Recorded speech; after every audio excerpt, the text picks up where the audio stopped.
Oscar जीते बिना शुरू करते हैं आज की video.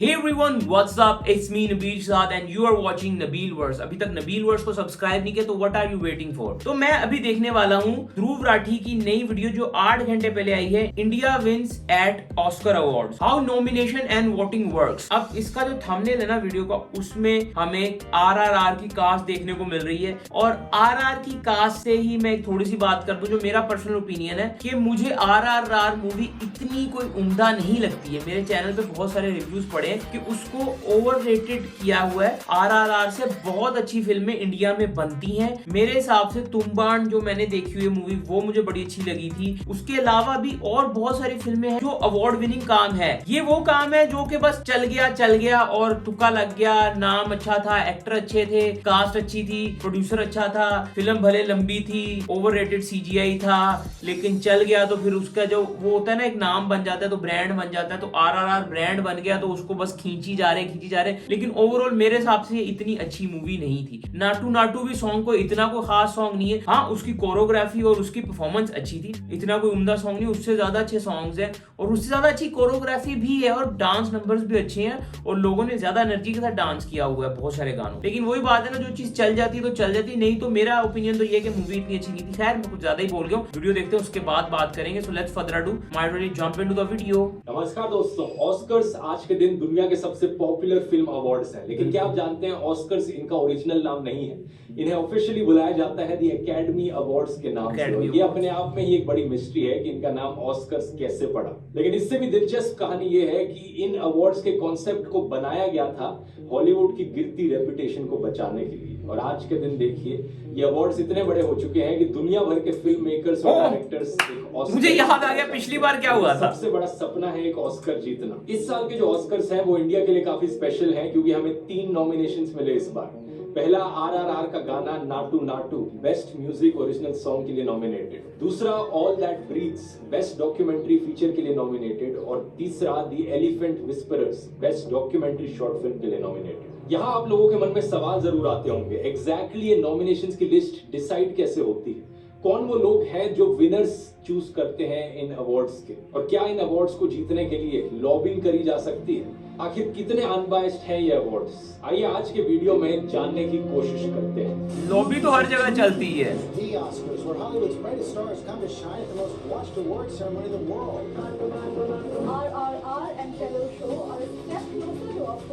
The nominees for Best Documentary Feature Film, All That Breathes. वो कश्मीर फाइल्स नॉमिनेट हुई है ऑस्कर के लिए। चलिए, शुरुआत होती तभी तो अंत तक पहुंचते हैं।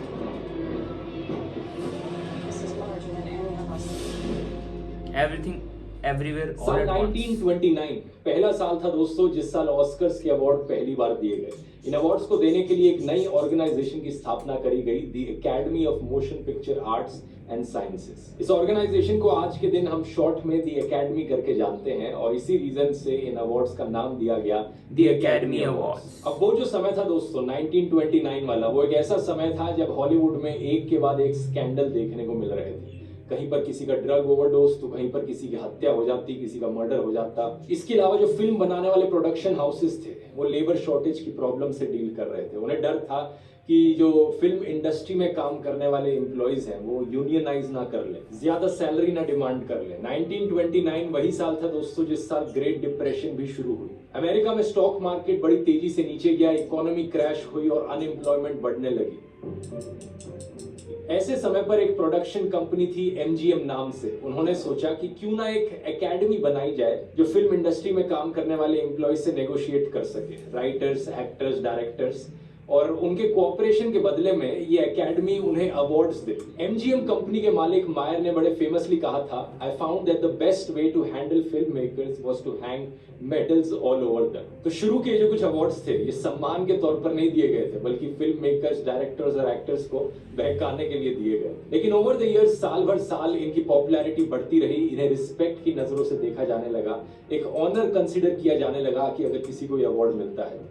और साल 1956 पहली बार था कि बेस्ट फॉरेन लैंग्वेज फिल्म की कैटेगरी इन अवार्ड्स में इंट्रोड्यूस करी गई। इस पॉइंट ऑफ टाइम तक ये अवार्ड्स मोस्टली अमेरिकन फिल्मों के लिए दिए जाते थे और इक्का दुक्का यूरोपियन फिल्में भी बीच में आ जाती थी। 1956 से लेकर आज तक ये जो बेस्ट फॉरेन फिल्म की कैटेगरी है, ये सबसे प्रेस्टिजियस कैटेगरी रही है दुनिया भर के फिल्म मेकर्स और डायरेक्टर्स के लिए। ज्यादातर विनर्स इस कैटेगरी के यूरोपियन देश ही रहे हैं। इटली नंबर 1 पे है। इटालियन फिल्मों ने 14 बार इस अवार्ड को जीता। इंडिया की बात करें तो इंडिया ने इस कैटेगरी में अवार्ड को आज तक कभी नहीं जीता है, लेकिन हमारी 3 फिल्मों को नॉमिनेट जरूर किया गया था इस कैटेगरी में। साल 1957 में मदर इंडिया, 1988 में सलाम बॉम्बे और 2001 में लगान। शायद ये वो पॉइंट था जब हम इस अवार्ड को जीतने के सबसे करीब थे। ओवरऑल देखा जाए तो ऑस्कर्स के अवार्ड में 24 अलग अलग कैटेगरीज हैं जिनमें जीता जा सकता है। ये सारी कैटेगरीज आप स्क्रीन पर देख सकते हैं। Best picture, best actor, best actress, best supporting actor. नीचे तक जाएंगे तो best documentary feature, best live action shot, best documentary shot तक है। हॉलीवुड के लिए 5 सबसे इंपॉर्टेंट कैटेगरीज हैं: the best picture, best director, best actor, best actress और बेस्ट स्क्रीन प्ले। इन पांचों को द बिग 5 कहा जाता है। अब अगर किसी फिल्म को इनमें से कोई भी अवार्ड जीतना है तो उन्हें एक एलिजिबिलिटी क्राइटेरिया फुलफिल करना पड़ता है, और ये एलिजिबिलिटी क्राइटेरिया है कि आपकी फिल्म को कमर्शियल थिएटर्स में प्ले किया जाना चाहिए एटलीस्ट 1 हफ्ते के लिए इनमें से कोई भी जगहों में। Los Angeles county, the city of New York, Bay Area, Chicago Illinois, Miami Florida या फिर एटलांटा जॉर्जिया। किसी एक पर्टिकुलर ईयर के 1 जनवरी से लेकर 31 दिसंबर के बीच में आपकी फिल्म कम से कम 1 हफ्ते के लिए इनमें से किसी भी एक जगह में कमर्शियल थिएटर में प्ले होनी चाहिए। ये क्राइटेरिया ज्यादा मुश्किल नहीं है, क्योंकि ज्यादातर जो पॉपुलर फिल्में होती हैं आज के दिन वो 1 हफ्ते के लिए अमेरिका के इन फिल्म थिएटर्स में चल ही जाती है। कुछ अवार्ड कैटेगरीज के लिए लेकिन एक्सेप्शंस दी गई हैं, जैसे कि डॉक्यूमेंट्रीज और शॉर्ट फिल्म के जो अवार्ड दिए जाते हैं उनकी रिक्वायरमेंट्स अलग है। उन्हें एक्चुअली में ऑफिशियली सबमिट किया जाना चाहिए उन फिल्म के प्रोड्यूसर। और मुझे याद है कि लास्ट ईयर कुछ ऐसा हुआ था कि एक मूवी थी, उसको स्पेशली 1 हफ्ते के लिए रिलीज किया गया था, क्योंकि वो OTT फिल्म थी और उसको 1 हफ्ते के लिए स्पेशल रिलीज दी गई थी ताकि वो इस नॉमिनेशन में आ सके। मुझे मूवी का नाम नहीं याद आ रहा के द्वारा। और जो फॉरेन लैंग्वेज फिल्म की कैटेगरी है उसके लिए रिक्वायरमेंट है कि जिस देश की वो फिल्म है वो देश अपनी तरफ से इस फिल्म को सबमिट करे इस कैटेगरी में, और हर देश एक ही फिल्म को सबमिट कर सकता है। इस साल इंडिया की तरफ से जिस फिल्म को ऑफिशियल सबमिशन के तौर पर भेजा गया था ऑस्कर्स में, वो फिल्म है छेलो शो, इंग्लिश में कहा जाए लास्ट फिल्म शो। ये एक गुजराती ड्रामा फिल्म है और इस फिल्म को एक्चुअली में शॉर्ट लिस्ट भी कर लिया गया था, लेकिन अनफॉर्चुनेटली ये नॉमिनेशंस की फाइनल लिस्ट में नहीं पहुंची। अब यहाँ पर आप शायद कंफ्यूज हो रहे हो कि ये शॉर्ट लिस्ट और नॉमिनेशन में फर्क क्या हुआ। ये कंफ्यूजन जायज है, और ये कंफ्यूजन और भी ज्यादा बढ़ जाता है जब आप देखो कि विवेक अग्निहोत्री जैसे फिल्म डायरेक्टर्स ट्वीट करते हैं कि उनकी फिल्म कश्मीर फाइल्स को भी शॉर्टलिस्ट किया गया इस साल के ऑस्कर्स के लिए। इस चीज को थोड़ा और गहराई से समझते हैं दोस्त। असल में बात क्या है कि हर साल ये एकेडमी एक रिमाइंडर लिस्ट जारी करती है उन फिल्मों के नाम लिखते हुए जो सारी फिल्में एलिजिबिलिटी क्राइटेरिया को फुलफिल करती हैं। इस साल की जो रिमाइंडर्स लिस्ट है उसमें 301 फिल्में थी। इन 301 फिल्मों में से कई सारी इंडियन फिल्में थी, जैसे कि RRR, Kantara, Gangubai, rocketry, last film show, और इसमें एक फिल्म कश्मीर फाइल्स भी थी। इस लिस्ट के निकलते ही विवेक अग्निहोत्री ट्वीट करते हैं कि उनकी फिल्म को शॉर्ट लिस्ट कर लिया गया है ऑस्कर्स 2023 के लिए। अगले ट्वीट में वो कहते हैं कि उनकी फिल्म में काम करने वाले एक्टर्स अनुपम खेर, दर्शन कुमार, पल्लवी जोशी को बेस्ट एक्टर कैटेगरी के लिए भी शॉर्टलिस्ट कर लिया गया। क्या इसका मतलब ये हुआ दोस्तों कि ये सारी फिल्में शॉर्टलिस्टेड थी? इस रिपोर्ट के टाइटल को पढ़ो जरा, reminder list of productions eligible for the 95th academy awards. Shortlist शब्द का एक जगह पर भी मेंशन नहीं किया गया इस 44 पेज की रिपोर्ट में। ऐसा इसलिए क्योंकि रिमाइंडर लिस्ट बेसिकली एलिजिबल फिल्मों की एक लंबी लिस्ट है, यानी वो सारी फिल्में जो एलिजिबिलिटी क्राइटेरिया को फुलफिल करती हो। और एलिजिबिलिटी क्राइटेरिया क्या था कि वो जो फेमस अमेरिकन शहर थे उनके फिल्म थिएटर में फिल्म को कम से कम 1 हफ्ते के लिए प्ले होना चाहिए। तो जो भी बॉलीवुड की फिल्में इंडियन फिल्में अच्छा परफॉर्म करी, अच्छी चली, उन सब का नाम इस लिस्ट में आपको मिलेगा। तो एलिजिबल होने में और शॉर्ट लिस्ट होने में एक बहुत बड़ा डिफरेंस है। आप में से ज्यादातर लोग जो इस वीडियो को देख रहे हैं वो एक UPSC का एग्जाम लिखने के लिए एलिजिबल होंगे, क्योंकि एलिजिबिलिटी क्राइटेरिया काफी आसान है। 21 साल से 32 साल के बीच में एज होनी चाहिए, ग्रेजुएट डिग्री होनी चाहिए, और आप एग्जाम बिना लिखे ही एलिजिबल है एग्जाम लिखने के लिए। लेकिन सवाल ये है कि क्या आपने एग्जाम लिखा और एग्जाम लिखने के बाद आप शॉर्टलिस्ट हुए? बहुत बड़ा डिफरेंस है यहाँ पर। अरे देवा, ये गड़बड़ है बाबा। तो अगर यहाँ पर हम बेस्ट इंटरनेशनल फीचर फिल्म की कैटेगरी को लें, इस कैटेगरी को वैसे 2020 के बाद से रीनेम कर दिया गया है। इस कैटेगरी का पुराना नाम था बेस्ट फॉरेन लैंग्वेज फिल्म। इस कैटेगरी में करीब 301 फिल्में हैं जो एलिजिबल हैं, लेकिन इन एलिजिबल फिल्मों में से करीब 15 को शॉर्टलिस्ट किया गया। 15 फिल्में हैं जो शॉर्ट लिस्टेड है। ये जो 15 फिल्में शॉर्टलिस्ट हुई इस कैटेगरी के लिए इस साल, इनकी लिस्ट आप स्क्रीन पर देख सकते हैं। इनमें से एक फिल्म इंडिया की है, लास्ट फिल्म शो, जो गुजराती फिल्म मैंने आपको बताया। अब इन शॉर्टलिस्टेड फिल्मों में से 5 फिल्मों को नॉमिनेट किया गया। ये 5 फिल्में हैं all quite on the western front, एक जर्मन फिल्म, एक अर्जेंटीनियन फिल्म, एक पोलिश, एक आयरिश और एक बेल्जियम फिल्म। अब जब अवार्ड सेरेमनी होगी तो इन 5 नॉमिनेटेड फिल्मों का नाम मेंशन किया जाएगा और उनमें से एक विनर निकलेगा। तो समझे आप पूरा प्रोसेस, एलिजिबिलिटी, फिर शॉर्टलिस्ट, फिर नॉमिनी और फिर विनर। अब सवाल ये उठता है कि इन विनर्स को चुना कैसे जाता है? इसका जवाब है वोटिंग के जरिए। ऑस्कर्स के अवार्ड में करीब 10,000 लोग वोट करते हैं। कौन है ये लोग?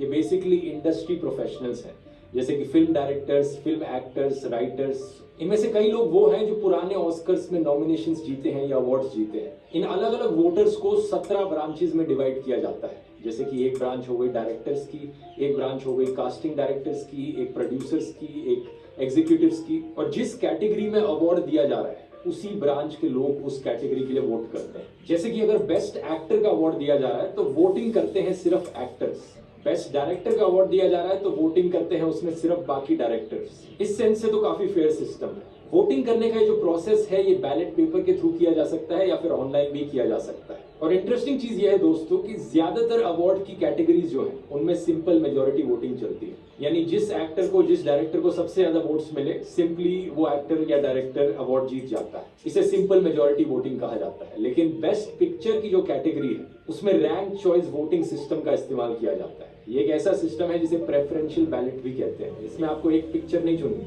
जो सारे नॉमिनीज यहाँ पर लिस्ट डाउन किए गए हैं आपको अपनी प्रेफरेंस से इन्हें अरेंज करना है कि नंबर 1 आपके हिसाब से कौन सी पिक्चर होनी चाहिए, सेकंड नंबर पर किसे मिलना चाहिए। तो 1 से लेकर 8, 9 तक जितने भी नॉमिनीज है यहाँ पर, इन्हें रैंक में लगाओ।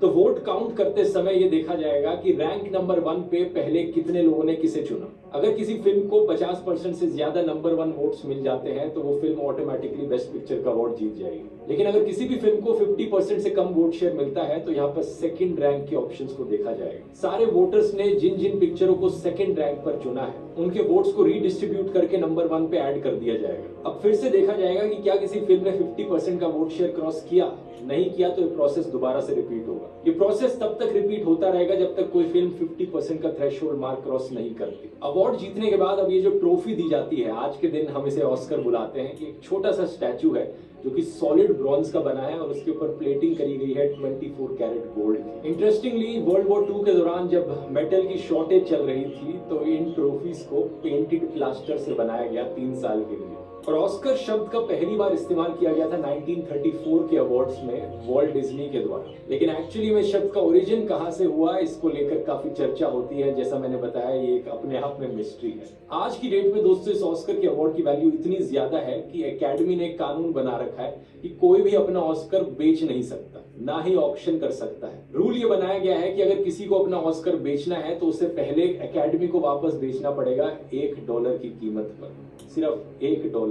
लेकिन ये रूल 1950 से पहले एग्जिस्ट नहीं करता था। तो पुराने जो ऑस्कर के अवार्ड्स हैं उससे पहले दिए गए उन्हें अक्सर ऑक्शन किया जाता है और वो भी बहुत सारे पैसों के लिए। जैसे कि दिसंबर 2011 में ऑर्सन वेल्सन का 1941 में स्क्रीन प्ले को लेकर जीता गया अवार्ड ऑक्शन पर रखा गया। उनके परिवार ने इसे ऑक्शन पर रखा और एकेडमी ने इस चीज को लेकर कोर्ट में केस कर दिया कि ये नहीं अलाउड है। और साल 2004 में कोर्ट ने एक्चुअली में इस फैमिली के फेवर में जजमेंट दी, ये कहते हुए कि पहले कोई एग्रीमेंट नहीं करी गई थी कि इस अवार्ड को बेचा नहीं जा सकता। यही कारण है कि 2011 में जब इस अवार्ड को ऑक्शन पे डाला गया तो ये $800,000 की कीमत पर बिका, करीब 4.5 करोड़ रुपए। तो जो हिस्टोरिकल ऑस्कर्स की ट्रॉफीज हैं इनकी कीमत मिलियंस ऑफ डॉलर्स में है, लेकिन इनकी फेस वैल्यू सिर्फ $1 की है। साल 1953 पहली बार था जब टेलीविजन पर अमेरिका में इन अवार्ड्स को दिखाया गया। Academy of Motion Picture Arts and Sciences 25th Annual Academy Award। और 1969 में पहली बार इन्हें इंटरनेशनली ब्रॉडकास्ट किया गया। From the Dorothy Chandler Pavilion of the Music Center in Los Angeles, the 41st Academy Awards। उसके बाद से सेरेमनी इतनी पॉपुलर बन चुकी है कि इसकी व्यूअरशिप मिलियंस में है। अगर भी पढ़ते हैं लोगों की बात करें ऑस्कर्स में तो इसकी कहानी भी काफी दिलचस्प है। साल 1983 में भानु अथैया ने इतिहास रचा जब ये पहली इंडियन बनी एक ऑस्कर अवार्ड जीतने वाली। इन्होंने अवार्ड जीता गांधी फिल्म के लिए for the best costume design. And the winners are John Mallow and Banu Athai for Gandhi. Accepting the Costume Design Award for Gandhi, Banu Athai. बाद में चलकर इन्होंने 2 नेशनल अवार्ड्स भी जीते, गुलजार की लेकिन फिल्म के लिए 1990 और आशुतोष गोवारकर की लगान फिल्म के लिए 2001। साल 1992 में जब 64th एकेडमी अवार्ड्स होस्ट किए गए तो सत्यजीत रे को एक ऑनररी अवार्ड दिया गया for life time achievement in film making. Well, it's an extraordinary experience for me to be here tonight to receive this magnificent award. Certainly the best achievement of my movie-making career.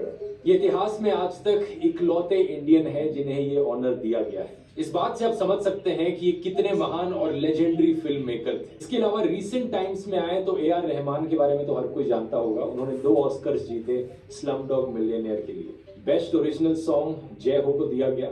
उन्होंने ये award share किया गुलजार के साथ और इन्हें best score का भी award दिया गया। उस साल एक और इंडियन थे जो विनिंग साउंड डिजाइन टीम का हिस्सा थे, जिन्हें एक और ऑस्कर दिया गया फॉर बेस्ट साउंड मिक्सिंग। ये आदमी थे रेसुल पोकुट्टी।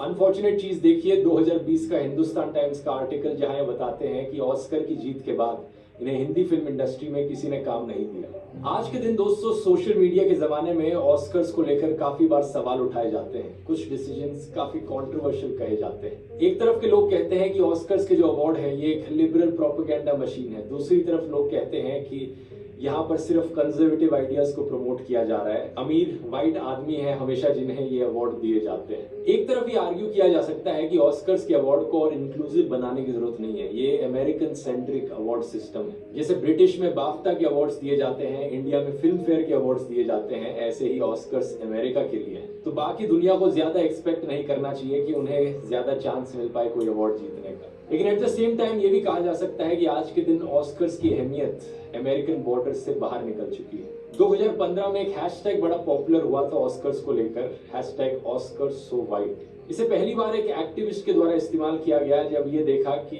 20 एक्टिंग के नॉमिनेशंस में से सारे के सारे ही एक्चुअली में वाइट रेस के एक्टर्स थे। I was watching the Oscar nominations on TV, category after category, Best Actor, Best Actress, Best Supporting Actor, Best Supporting Actress. There were no people of color nominated in 2015.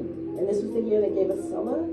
I took to Twitter and I said one thing, Oscars so white, they asked to touch my hair. Over the years ऐसे hashtags काफी popular बनते रहे और academy पर pressure पड़ता रहा कि Oscars को और इंक्लूसिव बनाया जाए, क्योंकि एकेडमी की जो मेंबरशिप है वो इस बेसिस पर दी जाती है कि हॉलीवुड में सबसे ज्यादा साल किसने काम किया, कितने अवार्ड्स जीते, किनके पास रिकग्निशन है। तो नेचुरली ज्यादातर लोग जो वोटिंग बॉडी में है वो वाइट रेस के आदमी हैं और मोस्टली ओल्डर आदमी है। एक लॉस एंजलिस टाइम्स की इन्वेस्टिगेशन ने पता लगाया कि एक आम ऑस्कर वोटर की जो मीडियन एज है वो 65 है। इसके अलावा 94% मेंबर्स जो है वोटिंग करने वाले वो वाइट रेस के हैं, 77% मेल हैं और सिर्फ 14% वोटर्स 50 साल से कम उम्र के हैं। तो इन सारी कंट्रोवर्सीज के चलते एकेडमी ने डिसीजन लिया कि वो इन अवार्ड्स को और इंक्लूसिव बनाने की कोशिश करेंगे। इसका रिजल्ट ऑलरेडी देखने को मिल भी रहा है। 2015 में 25% ऑस्कर के वोटर्स एक्चुअली में औरतें थी और 2020 में 32% औरतें थी। 2020 में जो एकेडमी के मेंबर्स थे उनमें से 36% अंडर रिप्रेजेंटेटेड एथनिक और रेशियल कम्युनिटीज से आते थे और 49% इंटरनेशनल मेंबर्स थे। तो इसमें कोई दो राहें नहीं है कि आज के दिन ये अवार्ड्स काफी इंटरनेशनल बन चुके हैं। लेकिन और भी ज्यादा इंक्लूसिविटी बढ़ाने के लिए एकेडमी ने साल 2020 में कहा कि हम एक नया एलिजिबिलिटी क्राइटेरिया ला रहे हैं, नई एलिजिबिलिटी की गाइडलाइंस ला रहे हैं। इन्हें अप्लाई किया जाएगा साल 2024 से। इन गाइडलाइंस में 4 नई कैटेगरीज ऐड करी गई हैं एलिजिबिलिटी के लिए। फिल्मों को इन 4 में से 2 कैटेगरीज के स्टैंडर्ड को मीट अप करना पड़ेगा क्वालिफाई होने के लिए। क्या है ये कैटेगरीज? पहली कैटेगरी ग्रुप ए, फिल्मों में जो कहानियां बताई जा रही हैं और जो कैरेक्टर्स देखे जा रहे हैं उनमें कितनी इंपॉर्टेंस दी गई है, कितना स्क्रीन टाइम दिया गया है अंडर रिप्रेजेंटेटेड रेशियल ग्रुप्स को, जैसे कि हिस्पैनिक, ब्लैक या नेटिव अमेरिकन रेसेस, या फिर अंडर रिप्रेजेंटेटेड आइडेंटिटी ग्रुप्स को, जैसे कि औरतें, LGBTQ ग्रुप के लोग या फिर वो लोग जिन्हें डिसेबिलिटीज हैं। दूसरी कैटेगरी ग्रुप बी, यहाँ बताया गया है कि जो प्रोडक्शन टीम्स इन फिल्मों को बना रही हैं उनमें कितने ऐसे अंडर रिप्रेजेंटेटेड ग्रुप्स के लोगों को एम्प्लॉय किया गया है। ग्रुप सी, फिल्म कंपनीज ने कितने ऐसे अंडर रिप्रेजेंटेटेड ग्रुप्स को पेड ट्रेनिंग अपॉर्चुनिटीज दी है। और ग्रुप डी ऑडियंस डेवलपमेंट से रिलेटेड है, कितना ये फिल्म कन्विंस कर पाई है ऑडियंस को टिकटें खरीदने के लिए। तो ये है कहानी आज के दिन की दोस्तों। आने वाले टाइम में अगले साल से ऑस्कर्स और भी ज्यादा इंटरनेशनल देखने को मिलेंगे। शायद इनके विनर्स की चॉइसेस और भी ज्यादा कंट्रोवर्शियल हो, लेकिन आपकी क्या राय है इसके बारे में? क्या इंडिया को ऑस्कर्स के रिकग्निशन से फर्क पड़ना चाहिए, या फिर इंडिया को अपने फिल्म फेयर अवार्ड्स को ही ज्यादा इंपॉर्टेंस दे देनी चाहिए फॉरेन फिल्में नॉमिनेट करके? फॉर एग्जाम्पल ईरानियन फिल्में या कोरियन फिल्में हम अपने फिल्म फेयर अवार्ड्स में नॉमिनेट करना शुरू कर दें। यार पहली बात तो मैं ये बोलूँगा कि ध्रुव राठी की वीडियो का जो कंटेंट होता है ना, वो बहुत ज़बरदस्त होता है। बंदा सही रिसर्च करता है और A to Z काफ़ी हद तक कोशिश करता है चीज़ें बताने की और एक्सप्लेन करने की। देन उसके बाद आ जाते हैं कि जो इन्होंने आखिर में सवाल पूछा कि इंडिया के लिए ऑस्कर कितना इंपॉर्टेंट है। देखो, ऑस्कर मेरे हिसाब से तो हर मुल्क के लिए इंपॉर्टेंट है। आप पाकिस्तान की तरफ से जो शर्मीन उबैद है वो ऑस्कर जीती है, बहुत एक एजाज का मूवमेंट है। और उसके बाद उन्होंने आगे जाके मार्वल्स की मिस मार्वल को डायरेक्ट किया है। ऑब्वियसली आपको वर्ल्ड रिकग्नाइजेशन मिलती है, आपके मुल्क की आर्टिस्ट या डायरेक्टर एक्टर ये वर्ल्ड रिकग्नाइजेशन मिले, देन उसको ऑस्कर मिले, तो ये बड़ी बात है। अब लेकिन मैं एक और वीडियो देखना चाह रहा हूँ, इस टाइप की कोई वीडियो पाकिस्तान की तरफ से, जिसमें बताया जाए कि पाकिस्तान कितने ऑस्कर जीता है। क्योंकि मुझे शर्मीन उबैद का पता है और मुझे एक दो और ऑस्कर्स का पता है। अब जैसे जॉयलैंड अभी नॉमिनेट हुई है मूवी पाकिस्तान की तरफ से, शॉर्ट लिस्टेड जो बोला जा रहा था। तो ओवरऑल चीजें ये है कि वीडियो अच्छी थी और कंट्रोवर्शियल चीजें ऑब्वियसली होती हैं इवेंट्स में, और ऑस्कर के बहुत सारे इवेंट्स में बहुत कुछ कंट्रोवर्शियल होता है। अब लास्ट टाइम जो विल स्मिथ वाला पूरी कंट्रोवर्सी हुई थी, तो इस टाइप की बहुत सारी चीजें होती हैं। खैर ओवरऑल वीडियो अच्छी थी, मुझे अच्छी लगी है, और अगर आपको अच्छी लगी है तो सब्सक्राइब लाजमी कर लें इस तरह के और रिव्यू रिएक्शंस के लिए। And enjoy your life, stay blessed, stay happy, bye, take care, piece.